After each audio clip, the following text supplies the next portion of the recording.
అందరికీ హాయ్ అండి, welcome to my channel. ఈరోజు కార్తీక సోమవారం కదండి. మేము ఉపవాసం ఉండి పొద్దున్న గుళ్ళో 365 ఒత్తులు వెలిగించుకుని సాయంత్రం ఇలాగా సంధ్యాదీపం పెట్టుకున్నాం. అలాగే ఉపవాసం ఉన్నాం కదండి, వంటలు ఏమేం చేశానో మీకు చూపిస్తాను. టమోటా పప్పు, బెండకాయ కర్రీ,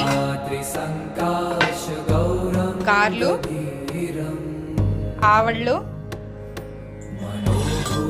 అలాగే కందికట్టు, దాంతోపాటు వైట్ రైస్, ఉసిరి మెంతికాయ.